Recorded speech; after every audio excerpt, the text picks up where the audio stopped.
Bonjour, donc je reprécise un petit peu le contenu, la ligne directrice de cette vidéo.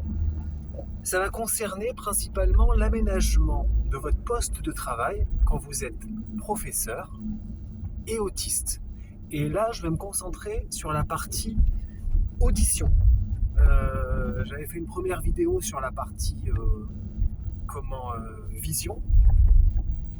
Et là, qu'est-ce qui se passe en ce qui concernant l'aménagement de votre environnement professionnel, je dirais même socio-professionnel, par rapport à votre audition. Alors, juste un petit rappel, vous savez que quand on est autiste, on a des spécificités sensorielles. C'est-à-dire qu'en ce qui concerne nos sens, on a des hypersensibilités et des hyposensibilités. Et très souvent, les deux sont très liés. On peut avoir des hypersensibilités visuelles, mais également des hyposensibilités visuelles.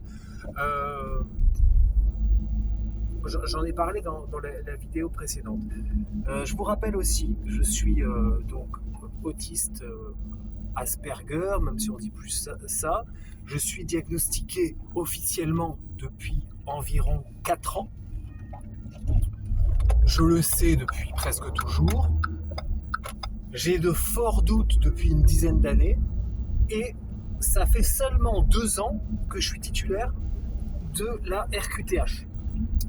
Car en fait, sans cette RQTH, ça va être compliqué. Je dis pas impossible, mais de vous faire respecter, le mot est un peu fort, mais de vous faire ça va être compliqué que l'on puisse vous prendre réellement au sérieux, parce qu'on va vous dire c'est bon, vous avez une manière de voir différente, une manière d'entendre différente, une manière de ressentir différente.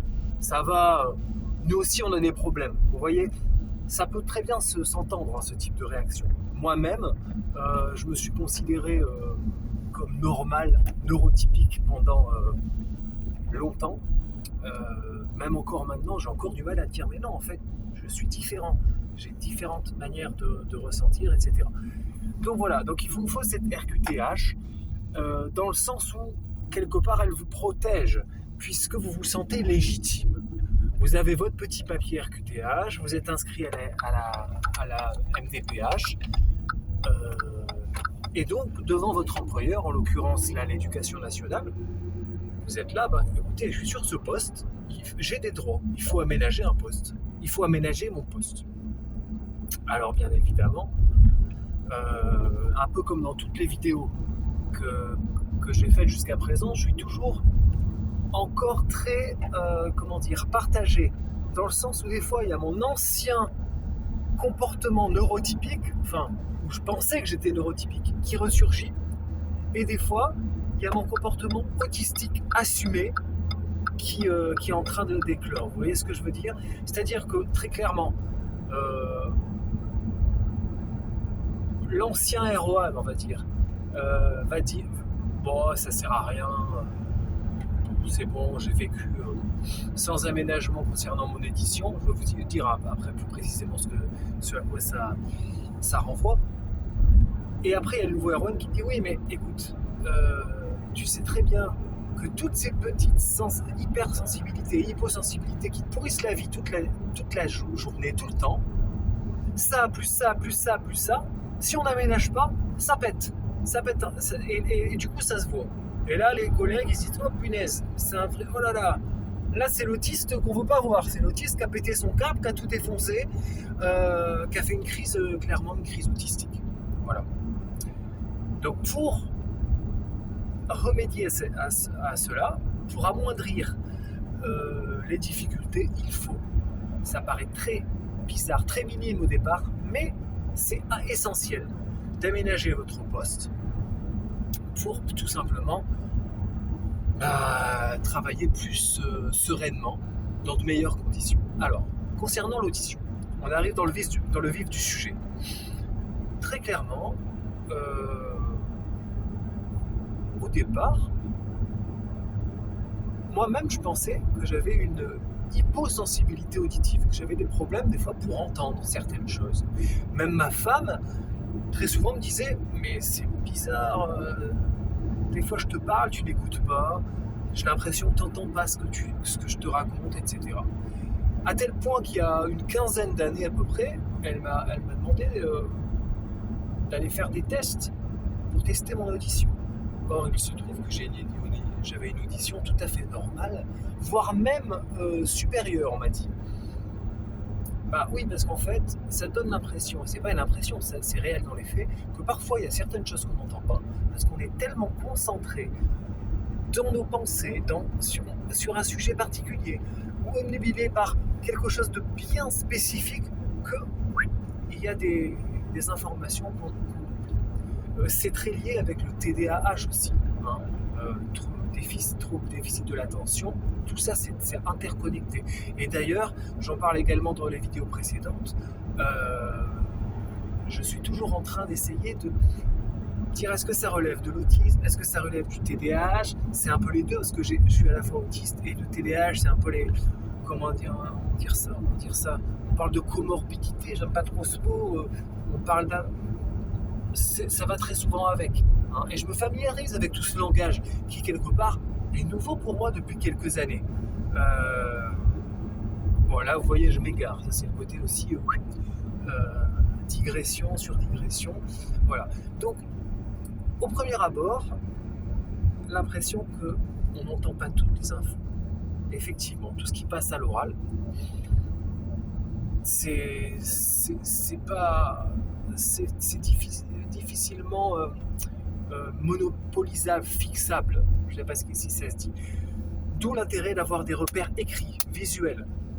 Ça, c'est noté dans ma fiche avec mes aménagements. D'ailleurs, je pense que je ferai une vidéo dans laquelle je répertorie, je ferai une sorte de récapitulatif de tous les aspects de mon aménagement. Donc hyposensibilité auditive apparente. Donc, ne pas dire les choses. Donc là, c'est du bon sens. Vous le dites à vos collègues, mais ça privilégier les supports écrits.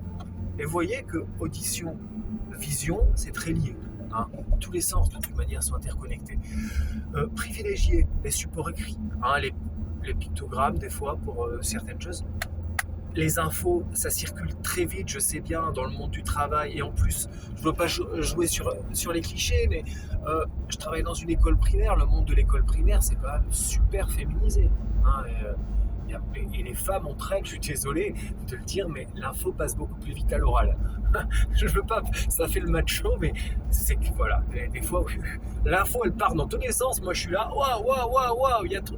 Et en fait, ça donne l'impression d'une hyposensibilité auditive. En fait, c'est le contraire. Il y a trop d'infos. J'ai du mal, et ça c'est pareil pour les sens visuels, le visuel aussi, et les pensées aussi. J'ai du mal à sélectionner, à hiérarchiser les infos auditives. C'est le bordel en fait, quelque part. Donc ça donne l'impression, et c'est pas l'impression, il y a une déficience de traitement, très clairement.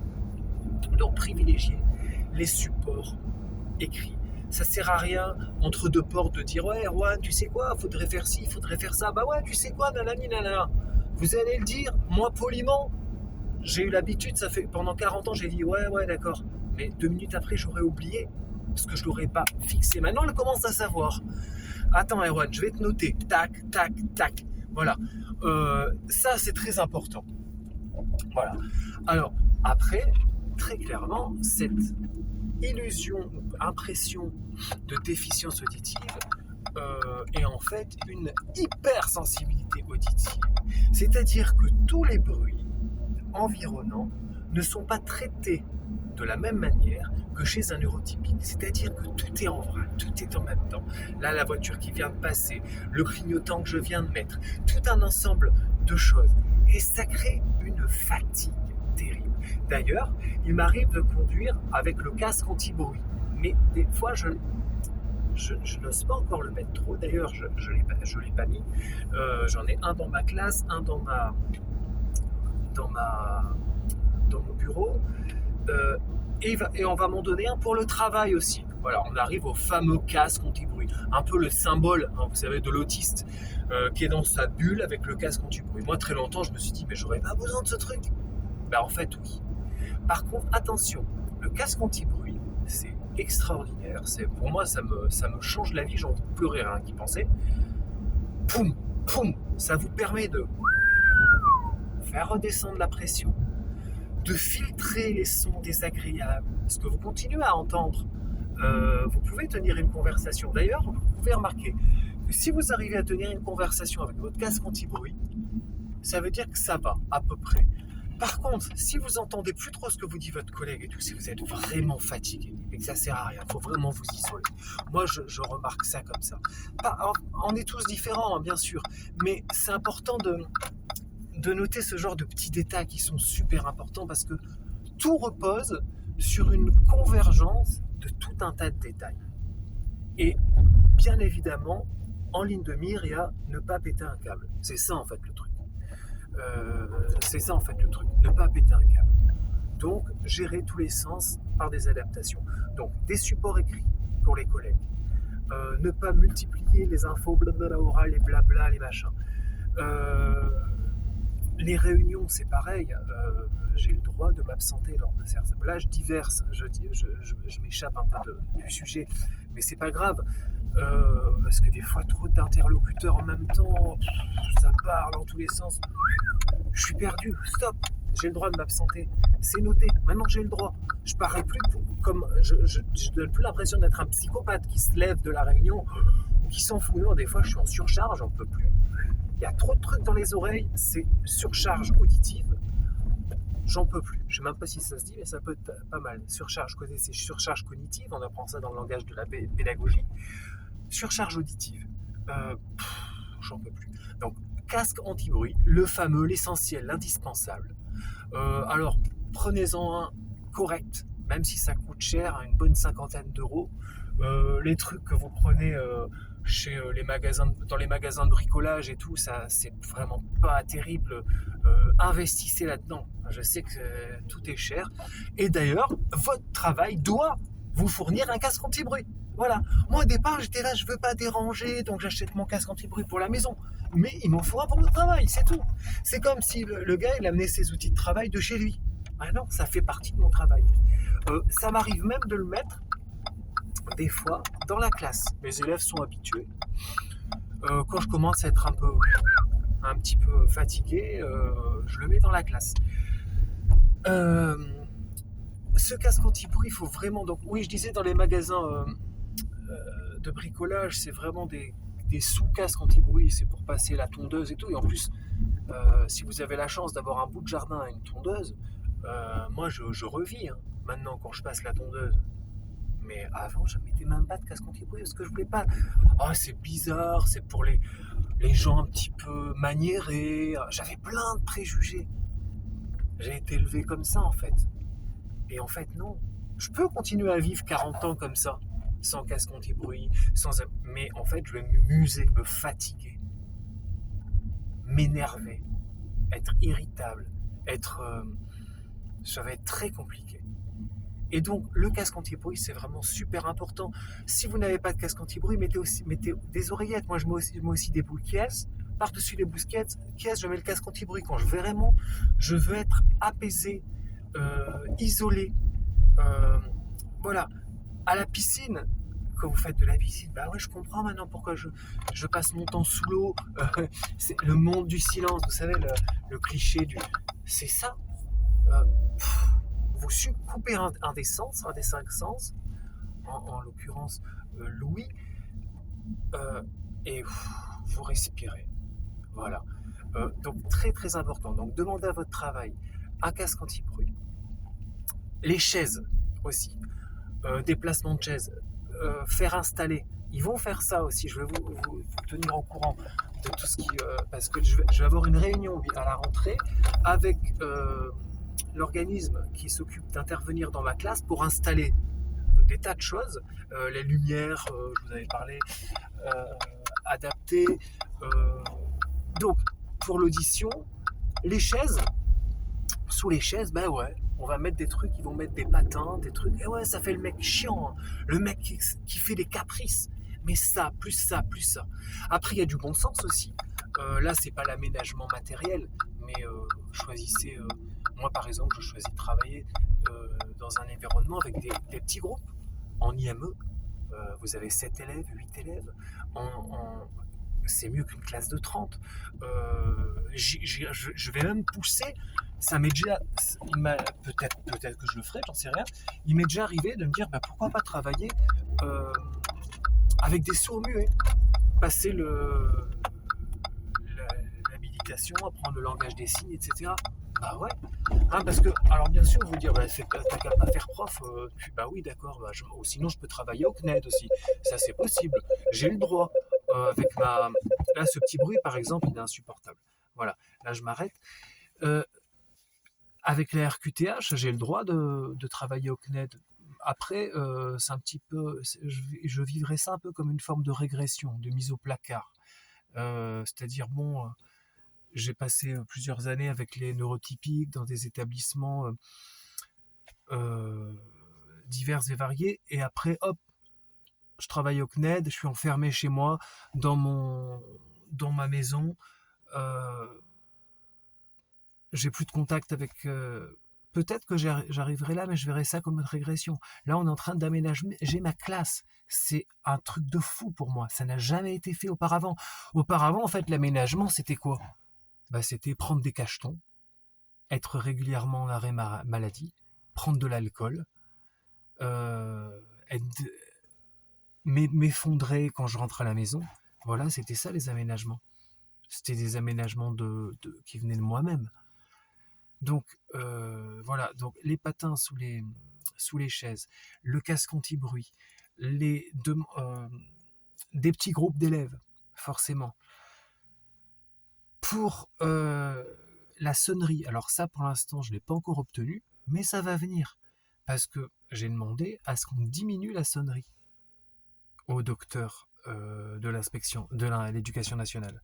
On diminue la sonnerie, parce que la sonnerie elle sonne beaucoup, donc à chaque fois qu'elle sonne, hop, souvent je mets mon casque pour faire redescendre, parce qu'elle est assez agressive, et la tonalité aussi de la sonnerie. Mais pour l'instant, ils sont pas encore... Parce que vous savez, c'est nouveau tout ça. C'est pas encore, comment dire, dans les mœurs. En général, l'autiste Asperger, c'est le mec un peu original. Ah tiens, c'est rigolo, il est Asperger. Bon, soit Asperger, mais nous fait pas trop chier quand même, quoi. Si tu commences à revendiquer entre guillemets des aménagements, ça va. C'est bon, t'es pas handicapé. Ah oui, oui, t'es handicapé, c'est vrai, mince. Enfin, t'es pas handicapé, je voulais dire, t'es pas en fauteuil roulant, quoi. Vous voyez ce que je veux dire? Dans la tête de tout le monde, même dans ma tête à moi, quand vous allez sur une place handicapée, là je vais un peu dans tous les sens, il y a un fauteuil roulant qui est dessiné, c'est le pictogramme. Mais vous avez le droit de vous garer sur une place handicapée si vous n'avez pas de fauteuil roulant. À partir du moment où vous effectuez la demande d'avoir le macaron. Enfin, là je pars un peu dans tous les sens, mais très clairement, je dis ça par rapport à mon fils qui est autiste comme moi. Lui aussi, il est sujet à des crises autistiques, des pétages de câbles. On peut, d'ailleurs c'est en cours, mais on n'ose pas encore. C'est très bizarre, on se dit, ouais, mais on n'est pas... Vous voyez, même nous, ma femme et moi, on se dit, mais c'est bizarre. On n'ose pas se dire, bah ouais, en fait, on pourrait avoir le droit, on nous a clairement dit qu'on pourrait avoir le droit de se garer sur les places handicapées, devant l'école, pour l'amener à l'école, pour avoir moins de temps d'attente, marcher moins, pour aller... Vous voyez ce que je veux dire? Ces temps de transition. Dans une queue au magasin, c'est pareil. Mais il faut y aller pour passer devant tout le monde. Vous voyez ce que je veux dire? Petit à petit, je suis en train de m'approprier non pas ma nouvelle identité autistique, ça veut rien dire ça, mais vous voyez ce que je veux dire? De m'approprier, mais de revisiter mes sens, de revisiter mon fonctionnement, ma manière d'être, à travers la grille du TSA. Voilà. Et c'est à la fois très épanouissant, et à la fois ça donne le vertige. C'est très très très spécial. Donc pour terminer sur l'audition, il y aurait plein de trucs encore à dire.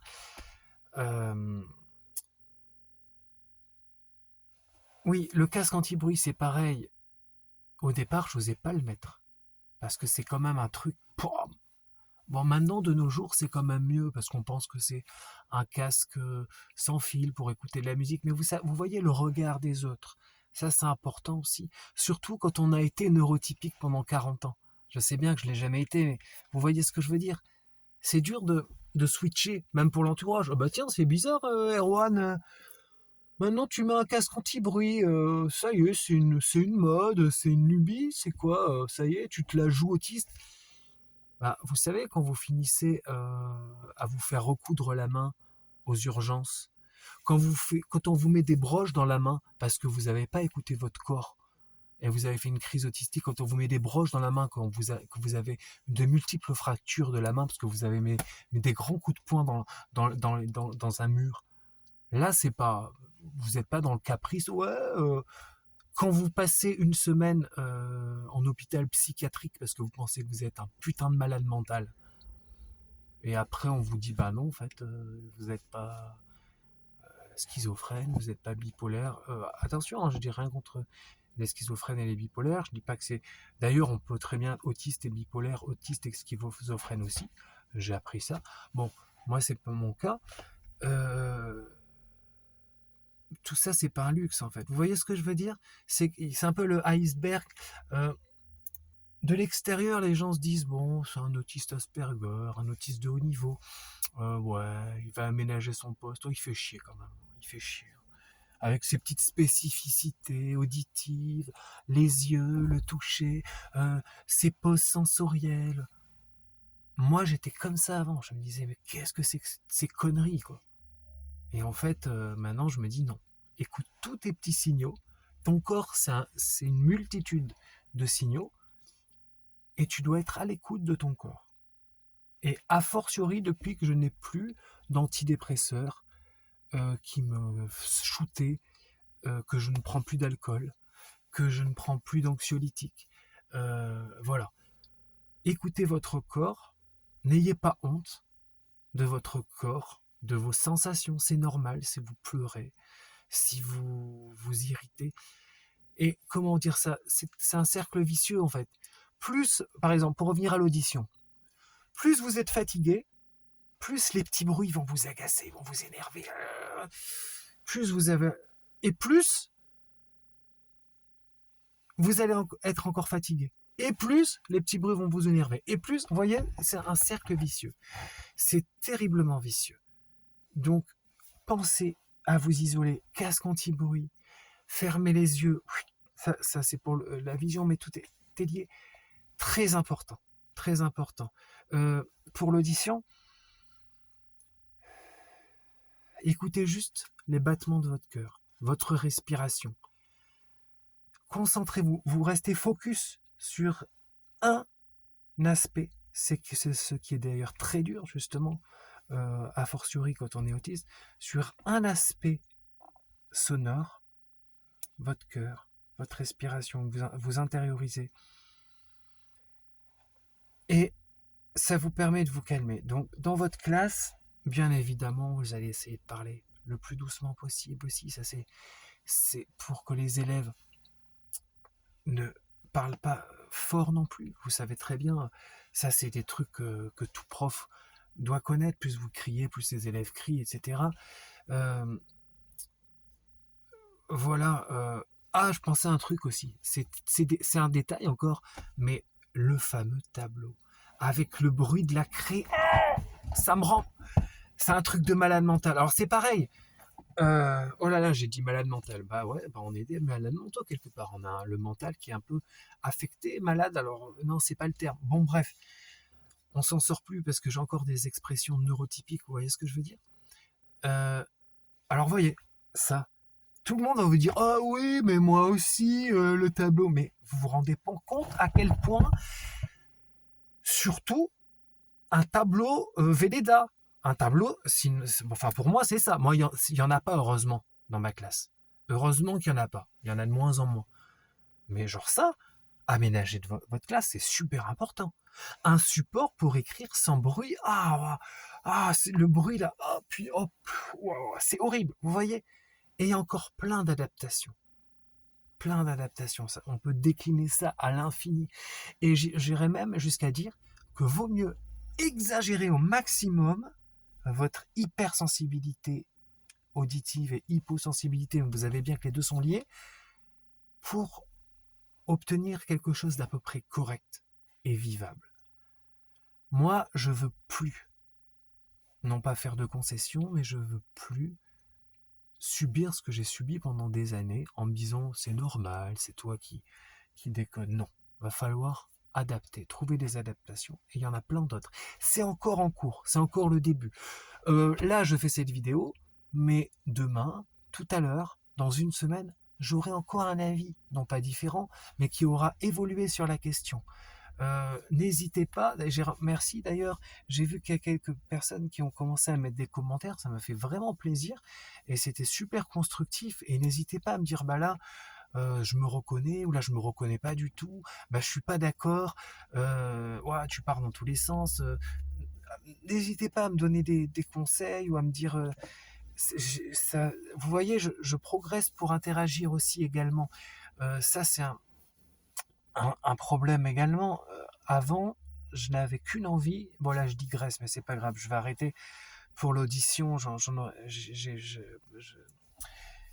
Je suis pas encore habitué à faire cet exercice de vidéo là. Ça va venir petit à petit. Euh, pour oui, quand vous commencez à avoir des petits tics là, des petits machins, ça, c'est un signe qu'il est temps de faire une pause sensorielle, ou de prendre un bon cacheton ou un bon whisky. Non, je rigole, ça c'était avant. Sortir la bouteille de Sky et bam, bam, bam, fou. Non, bah non, parce que ça annihile tout, c'est pourri. C'est de la merde. Après, pour en sortir, c'est la misère, vous pétez des câbles. Après, je ne vous juge pas si actuellement vous prenez du Sky. Continuez à prendre le Sky, enfin, l'alcool que vous voulez, continuez à vous défoncer. Moi, j'ai fait ça pendant très longtemps. Il n'y a pas de souci. Y a, c'est tout. Il n'y a personne pour vous aider clairement, parce que les gens ne se rendent pas compte à quel point c'est une souffrance. Alors, j'ai pas envie de faire que des vidéos sur la souffrance, mais là, je parle de l'adaptation, parce que derrière, il y a quand même un espoir. L'idée, c'est de progresser, d'avancer, et de pas se... je vais redevenir vulgaire, de pas se faire niquer. Non, ça craint, putain. Ah, j'en ai marre. Donc, voilà. Je sais plus où j'en étais, j'ai perdu le fil. Bon, je vais arrêter la vidéo pour l'instant. Y aurait plein... Oui, non, je juge pas pour ceux qui se défoncent, etc. Là, je suis content d'être sorti de plein d'addictions. Je suis pas à l'abri de retomber dans d'autres. Hélas, ça fait partie aussi du spectre, des soucis qu'on peut retrouver chez les autistes, comment on peut dire ça, les dommages collatéraux, il y a un terme scientifique, je connais pas tout encore. Bon, bref, n'hésitez pas à me dire ce que vous en pensez. Bref, c'est très important de pas d'imposer votre style, mais de dire eh oh, Erwan là, tu vois différemment, tu entends différemment, tu ressens différemment, tu ressens différemment, tu goûtes différemment, tu touches différemment, enfin tout est affecté quelque part. Affecté, j'aime pas le mot. Il y a des gens qui disent, et j'essaie d'être dans cette dynamique-là, même si ça a été difficile, que être autiste, c'est quelque part une autre manière d'être au monde, une autre manière de voir les choses. On a des super pouvoirs, quelque part. Par contre, on est en décalage, clairement. Mais est-ce qu'on va se réduire ou on va se tirer vers le haut? Ouais, enfin, bon, là, je serais parti pour un monologue. Je vais me reconcentrer.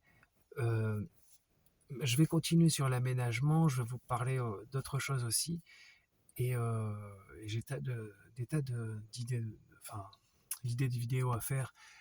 Encore, c'est très brouillon. C'est dû aussi au TDAH, comme je l'ai déjà dit à plusieurs reprises. Voilà. Bon, merci. Au revoir.